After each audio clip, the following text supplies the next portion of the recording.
fresh back from China. Welcome, Robert. Great to be with you, Will.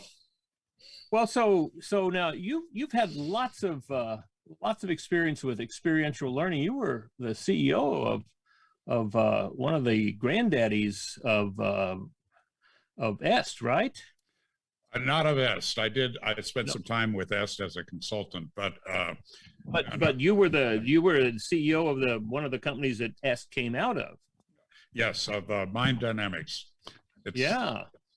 it's the company that sponsored the first human potential movement training that I attended, which Wow. cliche all these years later is to say that it changed my life, but it did. And I was very supportive of that company. I enrolled a lot of people in the training. And through that, they got to know me and asked me to come out to California and be interviewed by the founder, Alexander Everett.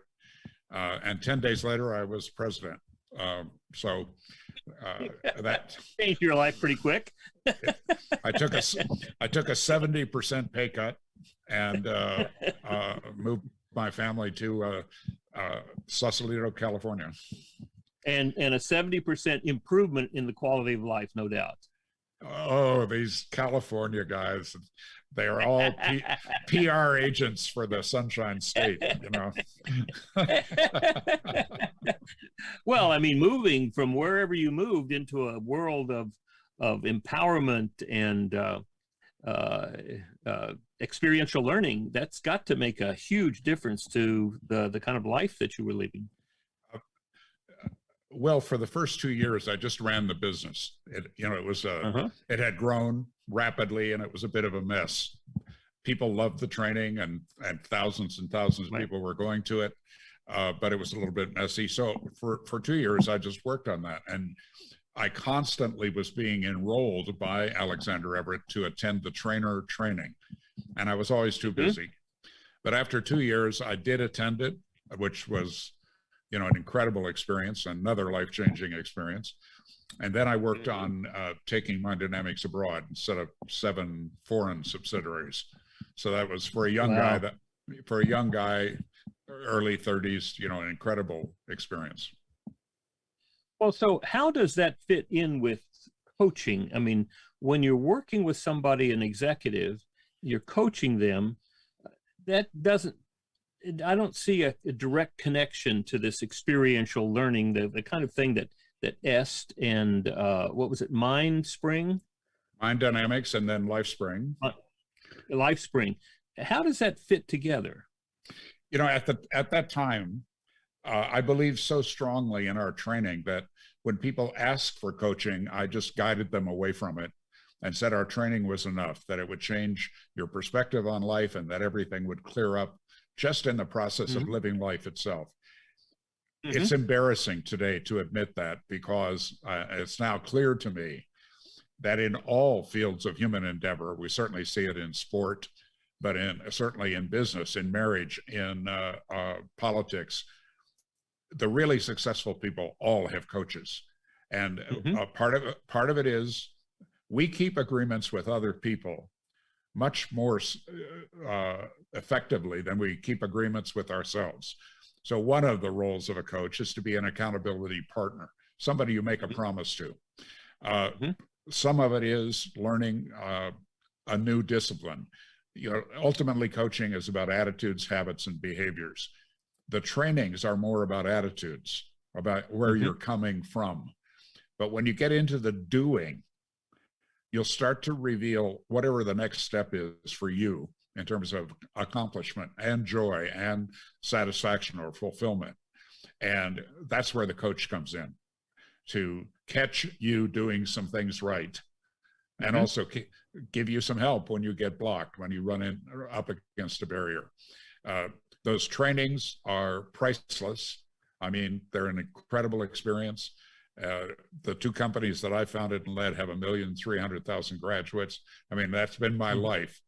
But in the last perhaps 10 years, I've grown to have a deeper appreciation for the follow-up to those experiences, to getting a coach. Yeah, well, that's been part of my understanding.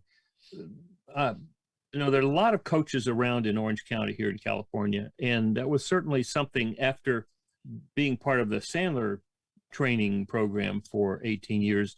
That was an opportunity for me. What I was looking for was how to transform an organization.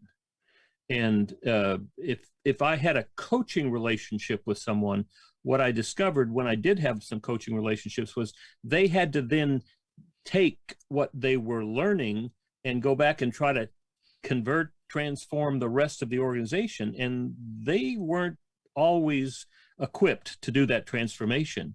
And Right. that's where I found the entrepreneurial operating system really helpful, because it doesn't attempt to transform just one person. It attempts to transform the whole organization, first with the leadership team and then all the way through. And that, to me, is what I've been excited about. And it sounds to me like now in the experiential learning, did that often include an entire leadership team? Quite often. I mean, we had a large general public training business, people from all walks of life, but we also focused in on, we had 14,000 graduates at Chase, JP Morgan Chase. We had 18,000 graduates at Duke Energy and Progressive Insurance and Textron, and the list goes on and on. And these were people that were up against culture change. They, they were having that experience where a few people would go out and go through one of these trainings and come back and find out that the water cooler or the coffee room conversation defeated whatever gain they had made just a week or two earlier. So what we learned is you've got to get a certain momentum in a company to make a major change in culture. And, a lot of different people have been credited with that saying that culture eats strategy for breakfast, but shifting a culture is what allows something like the Sandler skills to actually be implemented. And yes, when I first read Traction, which is kind of a connection we have, is that I'm a big fan of Gino Workman and those folks. What I saw was kind of the total package. And I'm selling, this is like I was being interviewed about my book once, and some interviewer said, there's always a snarky question in those interviews. And the snarky question was, well, this is just another personal development book, and what makes it different? And I said, actually all personal development books are derivative of Think and Grow Rich and the Holy Bible. And then the moment I said it, I realized I'm on this show to sell my book. I just confessed it's derivative. I think for especially the medium-sized growth business, I've really never seen a total system as good as EOS, frankly. And I've looked at a lot of different things. And again, my emphasis over the years in working with companies and with executives and with entrepreneurs has been on the individual, on their attitudes, habits, and behaviors that get in the way of getting what they want, or that support getting what they want. And I wasn't dismissive of good management. It's just that I focused on leadership, on that those qualities. And I what I have learned is that every successful executive needs to have three different resources. One is an operating system, and EOS is one operating system. That's pretty good. I like it, and I see it's very valuable and helpful and very effective. And secondly, they need a coach. They need a personal coach, because that coach is working specifically with them. And then thirdly, one real valuable thing is a peer group, an executive peer group where they can share with each other. But it's those three together. Very often I've heard Vistage chairs see EOS as a threat to them, or as competition. And it's not at all. Vistage cannot do what EOS does, and EOS implementers do not do anything like what a Vistage group can do. And likewise, I'm not a coach. I don't coach my people. I might listen and hear how they're going to proceed, but my job is to teach them how to use this magnificent system called EOS, and that's delightful. So tell me about where you want to go now that you're back here, back from China, and I want to hear something about your experience in China. But tell me where you want to go now. I I love that explanation about Vistage and EOS. They're both great tools for people running a company. I'm the third leg of that stool, and that I work with the individuals on, again, blocks, barriers, opportunities, things that they don't see. You know, it seems to me Asia operates a lot on these sayings that are thousands of years old. One of them Yeah. from Zen Buddhism is that fish do not describe water very well. I agree. Right. You know, right. whatever it is that we're swimming in, we tend not to notice it. And that's the person that I'm looking to work with. I'm looking for the person where I could add some insight, ask some good questions, help them get clear again about what works, what doesn't work in their personal leadership contribution. And quite often that does tend to extend to the top team after a while, either one-on-one or as a group. Because what you're working on are the cultural aspects, the purpose, the vision, the values. And like, I know those are addressed in the EOS to some degree. Yes. We actually do the deep dive into why does your company exist? Why do you exist as a human being? What's your personal purpose? You know, I love the name of your show, and that, you know, that kind of a highway metaphor. A lot of us in America, particularly, our lives revolve around cars and highways. My friend, the late John Denver, wrote a song called "Sweet Surrender," and one of the great lines in it is, "Lost and alone on a forgotten highway, remembered." Experienced by many, but remembered by few. An amazing number of executives when they really tell the truth are lost and alone on a forgotten highway. They are incredibly smart. They're incredibly driven. They're incredibly hard workers. They've just got so many great qualities, but they tend not to pay much attention to themselves and to their learning, their growth, you know, beyond conventional education, a few corporate seminars, maybe a book now and then, but really taking a deep dive into why do I exist? What are my values, really, my lived values? What is my strategic intent in my life personally and for my organization? So that's the kind of work I like to do. I'm looking for people that are on that kind of growing edge. You know, they're ready. I have a website. Everybody has one, extraordinarypeople.com. An amazing number of people, you know, when people reach out through the website, it's time stamped. An amazing number of those messages are stamped 1 a.m., 2 a.m., 3 a.m. These are executives who can't go to sleep with a problem. Yeah. You know, and generally they set up their life to have no one to talk to. That's kind of the value of you coming in as an EOS consultant or a Vistage. You know, at least it gives some kind of an outlet to have people to talk to, because you cannot share your doubts, your fears, your problems within the people in your own company. And, you know, so that's my role, and that's what I like to do. Oh, that's wonderful. That's wonderful. How many coaching clients could you have in your practice at one time? It depends on the setting. One-on-one, that I have a limit of 10. And if somebody drops out, then I add someone. With the group coaching, there's really no limit. This is what I've learned courtesy of the virus. I mean, I had done group coaching online in China using the platform called WeChat. And when I came back, you know, it's Zoom. It's the way we're working today. But I put together groups of 12, and that's an arbitrary number, but it's my number. And I think that's interesting because that's also the number Vistage chose. You know, it's an interest. It's the number of disciples back to 2,000 years ago.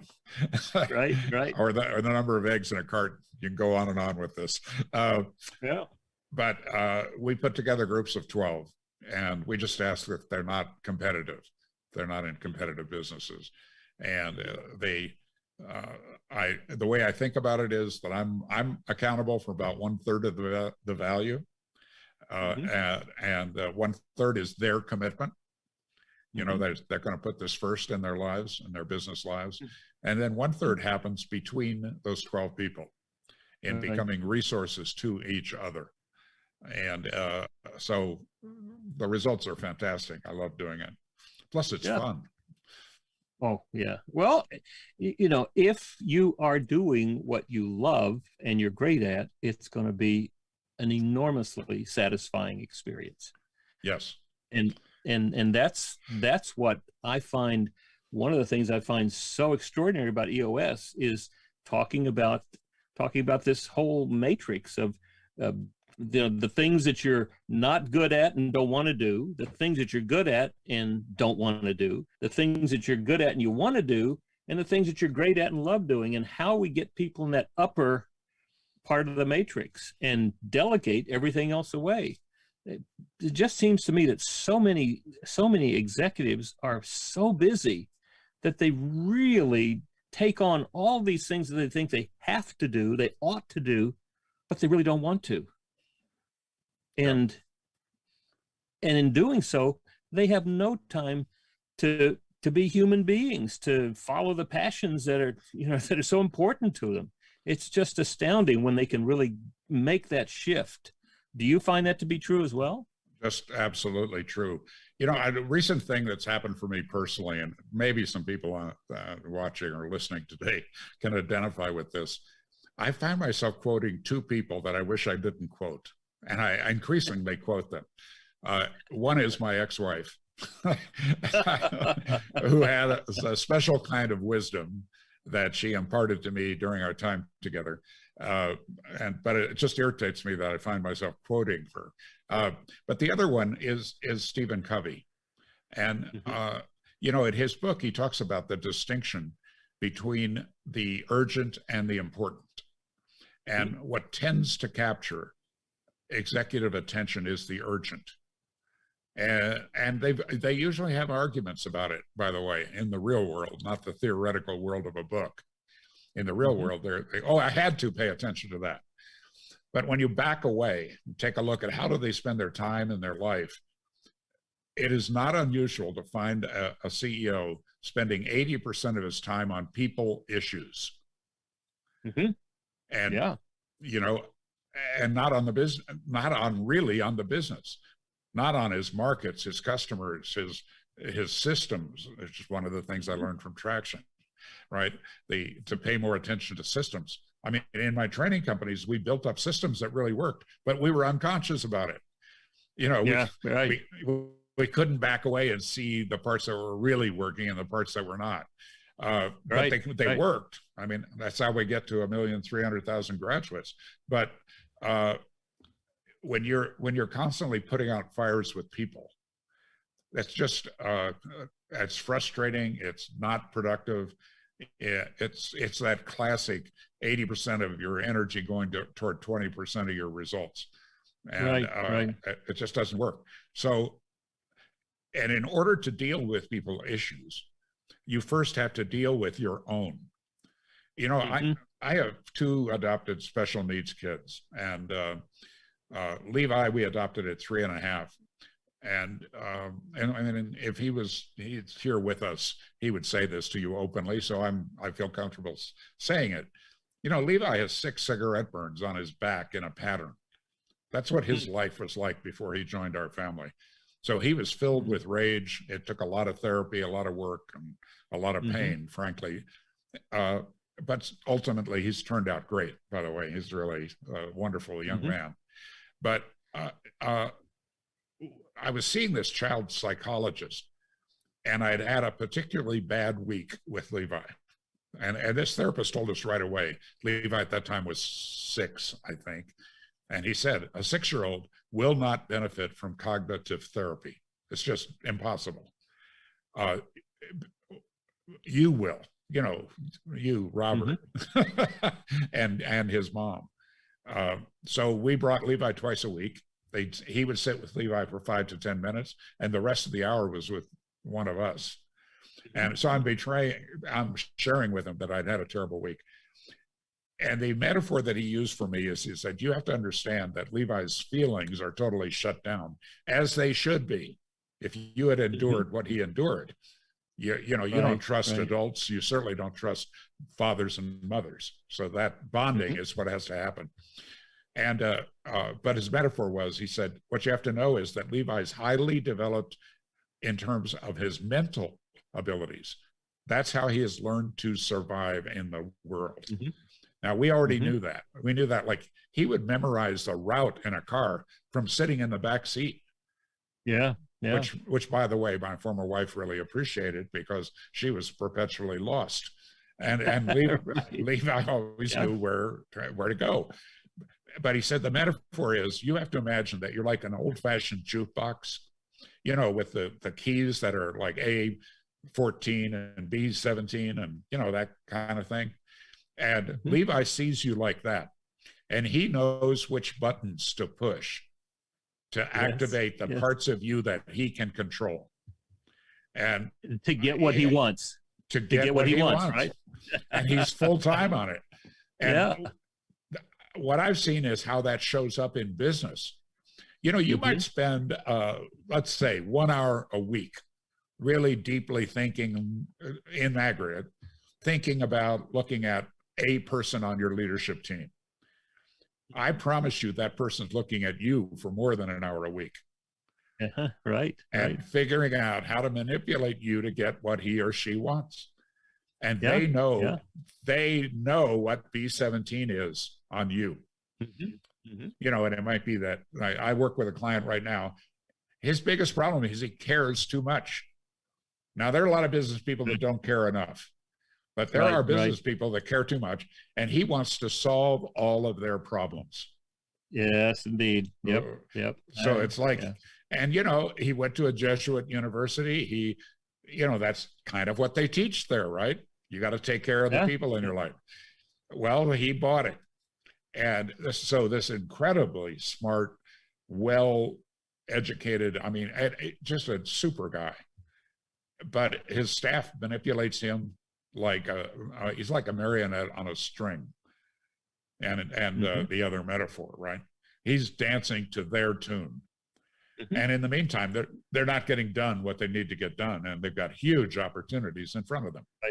Right. Yeah. So I'm working on him to remember his purpose, vision, values, and his role as a leader. Right. Yeah. The role is very important. What are the 5 things that I'm responsible for doing to help this organization accomplish its goal? Absolutely. Yes. And stopping everything else. Yes, exactly. Right. You have, and sometimes people in organizations work their way up to leadership by being a good manager. And one of the hallmarks of good managers, and whether we like it or not, is they husband information. They hold information tight. That's what gives them their power, that they know something that the other people don't know. Therefore, they get to be a manager.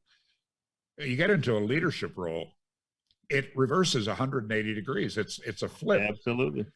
Now your job is to share information, to talk about your purpose, vision, values, to talk about your threats, to talk about your opportunities, to talk about what we're up to in this 90-day period. Another thing I learned from Traction is, pull things down to 90 days and in terms of goals and commitments. So helping an executive see that kind of a pattern that often goes back to childhood or early learning experiences, or an early mentor operated in a certain way and you admire that. Or you've done the opposite. Somebody operated in a certain way, and you say, "I'll never do that." I'm gonna go just the opposite. Both of those are just reactions, and they tend not to work very well. Yep. you mentioned being able to push buttons in talking about Levi. Uh, my wife and I took on two feral kittens. Oh, Feral kittens, right? And so in Santa Ana, they're colonies. There are 3 or 4 colonies of feral kittens, oh, and there's people there who go out regularly to feed them. And of course, these feral kittens are totally vulnerable. I mean, there's all sorts of animals that come through looking at predators, and so another woman selects some of those and brings them home and then distributes them to people like Mary and me. Well, it's amazing. Now we've had just regular domestic cats and learned how to live with them, but feral cats uh, know how to push buttons. They know exactly how to protect themselves. They know then, and it becomes very interesting to see. I mean, for the most part, they will not allow us to touch them until they want something. And when they want something, they're all over my wife. They're sitting in her lap. They're hugging her. I mean, it's amazing just to see how they live their lives, but they get what they want. survival is a powerful, powerful motivator. And Absolutely. we have people that come into our organizations with stories that if they were told will curl your toes. You know, that Yes, things indeed. have Yes, things have indeed. happened to them, and they process those events in their life in a way that works for them interimly. And the expression that is in my book is short-term pleasure, permanent pain. Mhm. They get what they want short Absolutely. term. They don't get love, respect, acceptance, the next big job. Mhm. They constantly defeat themselves. But a leader has to work with people like that, and you don't know their real story. You don't know that underlying belief Right. system that gets in the way of Right. they being successful in their jobs. And Yeah.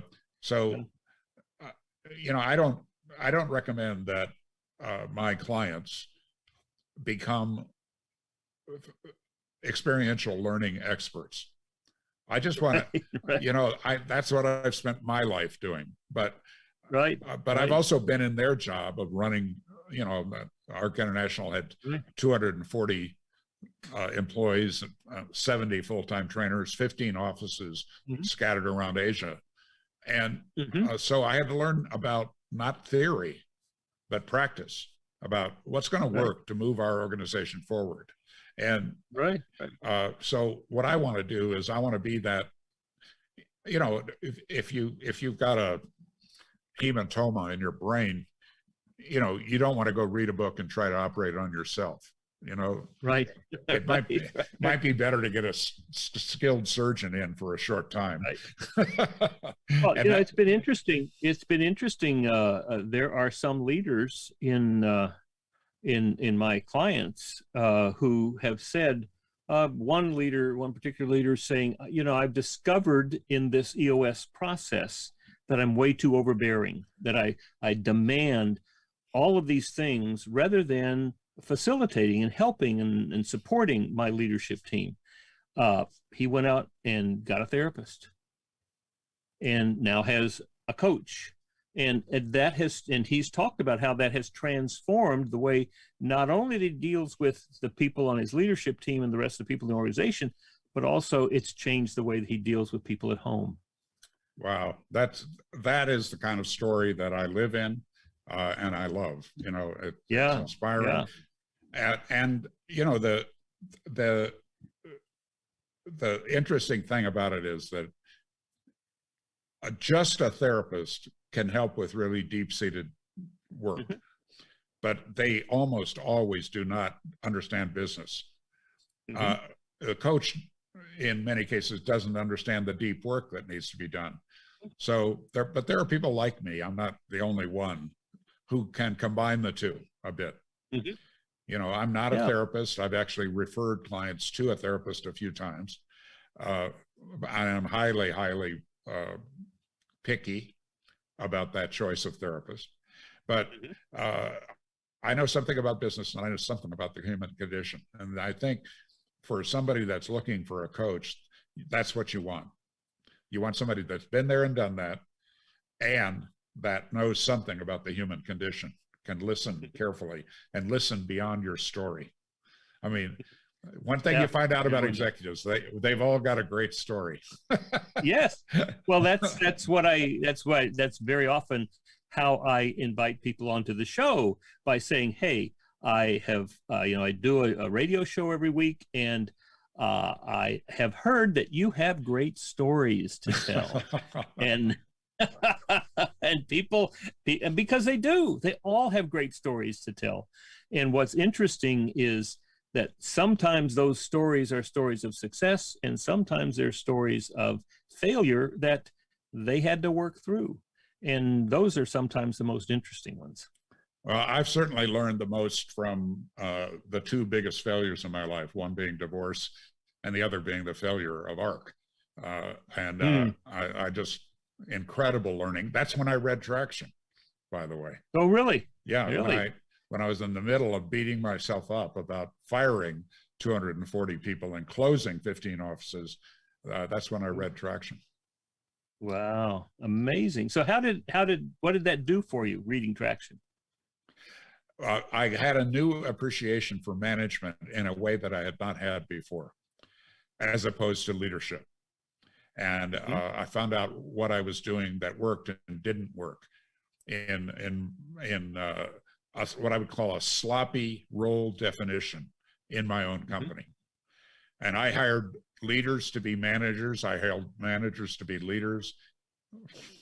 That whole thing in Traction about analyzing your people's strengths, it's so clear. It's not academic. I read it and I went, yep, I see what I did wrong. Yeah, that's what. I found I found that to be so true of EOS, that it is extremely simple, not easy, right, but simple. Yes. And I think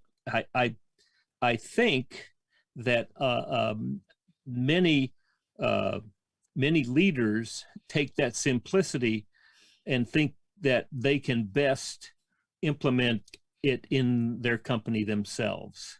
Yes. And that's back to your doing brain surgery on yourself, because having somebody there to tell you, somebody there who's experienced a variety of implementations in various companies, and is committed to that process, not committed to keeping my job.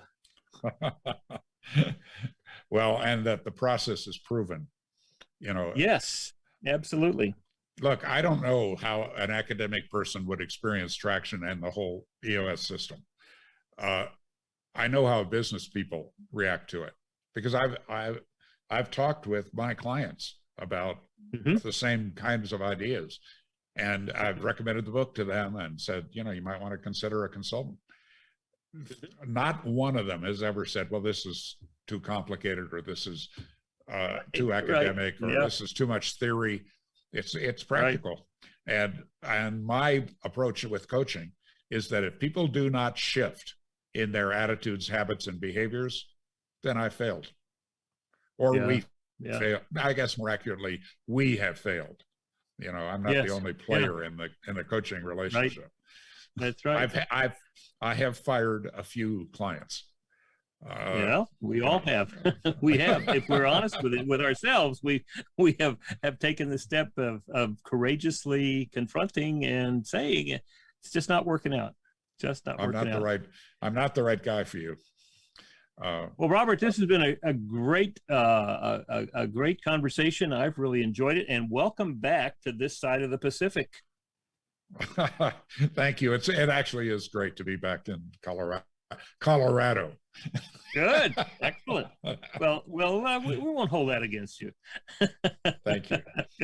So, what would you like to? You've got the microphone now. What would you like to tell people? Business leaders, business owners. That your life can enjoy not only increased results, but also joy, satisfaction, and fulfillment. And there's a way to do that. It's not unknown. It's not a secret. It is, like you said, and that sentence is in my book, it is simple. It's just not easy. And having a coach. One of my favorite stories from China is that there is a tennis player named Li Nan. And I first knew about her because if you go to Beijing, Shanghai, Shenzhen, the big cities, you see this beautiful woman on, 20-foot tall billboards. And I was curious, who is she? Because she's like everywhere. So I find out her story is that she was a professional tennis player who got to about number 100 in the world and was stuck there. And if you're number 100 in the world, you are a very good tennis player, but you are carrying your own bags. You are flying coach. You are sharing a room at a Holiday Inn Express. It is not glamorous at all. And you're getting your butt kicked. So she quit. Mm-hmm. And 2 years later, there was a major tennis tour pro event in Shanghai where she lived.